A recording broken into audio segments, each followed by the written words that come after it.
Hey, you're still here. We haven't scared you off yet. Well, that's good, because if you stick around a little longer, we're going to sharpen those pencils and dive into some specifics about how to thrive, not just survive, during the transition.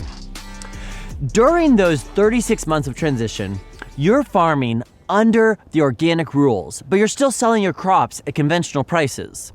This means your soil is slowly weaning off synthetic fertility and charging up its biologically driven nutrient cycles.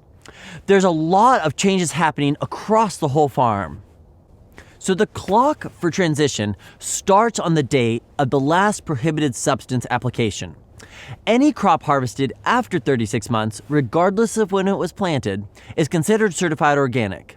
This means that you really only have to get through 2 harvests without that organic premium. For example, you plant a conventional stand of corn in April, and you spray it with fungicide on the crop on June 15th. That is the last time you apply a prohibited substance, so the clock starts ticking on June 15th, say 2021.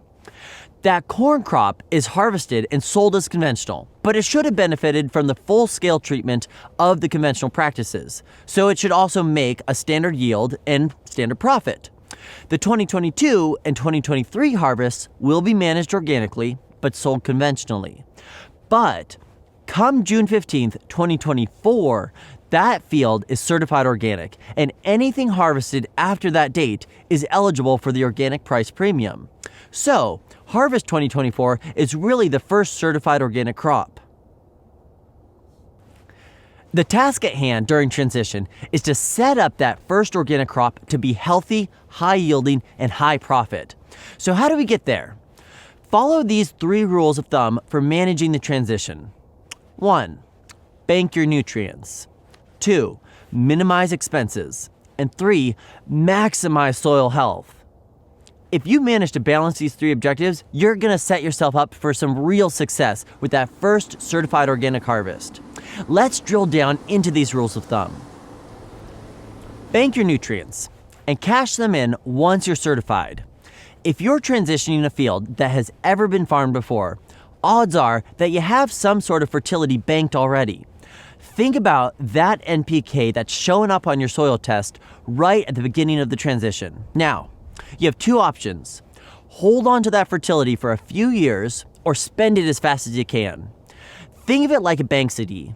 If you abide by the terms of the investment, aka don't pull out your money too early, you'll get a way bigger payout when the CD matures. If you spend that fertility on the crops harvested during transition though, you're selling that NPK at conventional prices with lower yields. Not super profitable. But if you leave the nutrients in the ground for the whole 36 months of transition, when you pull them out as certified organic crops, they're worth 150% to 300% more. Farmers are constantly mocked for paying retail and selling wholesale. Well, let's use this transition strategy to prove those naysayers just wrong. We're not giving away our fertility for nothing. We're going to wait until we can get the highest price.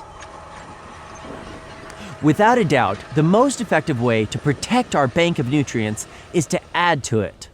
Focus on growing cash and cover crops that bring the most value, both financial and biological, with the least nutrient export. One example of striking this balance in the Midwest is raising cereal rye for seed. Rye is highly competitive against weeds, and it's a relatively light feeder on your fertility. Selling it for seed brings the highest price. Raising legumes, both as cash crops and cover crops during the transition, is another great way to build a bank of nitrogen while bringing in revenue.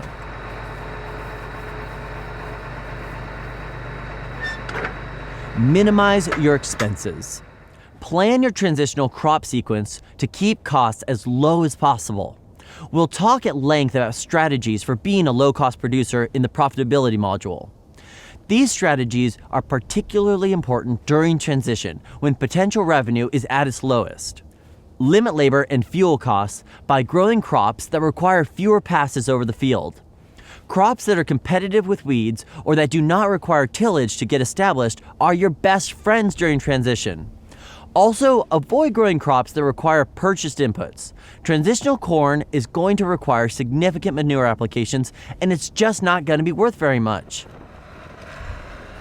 Maximize that soil health.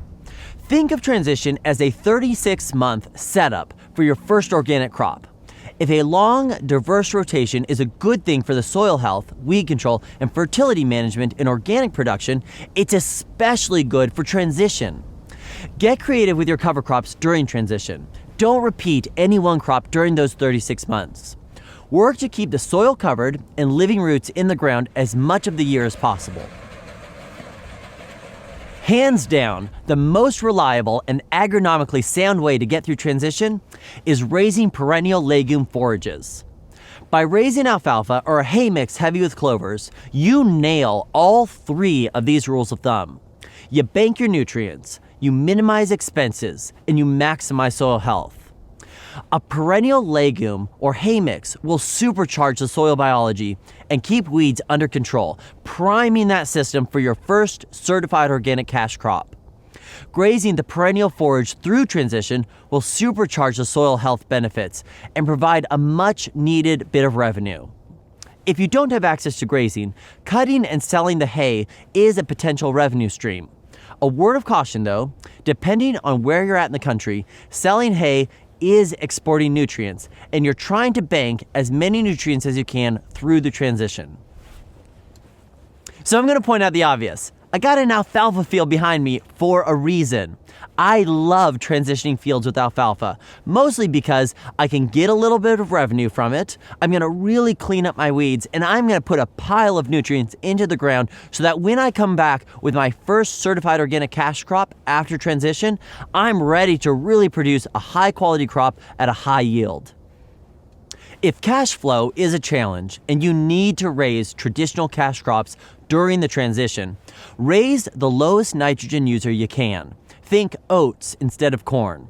And be sure to prioritize annual legume covers or cash crops whenever you possibly can.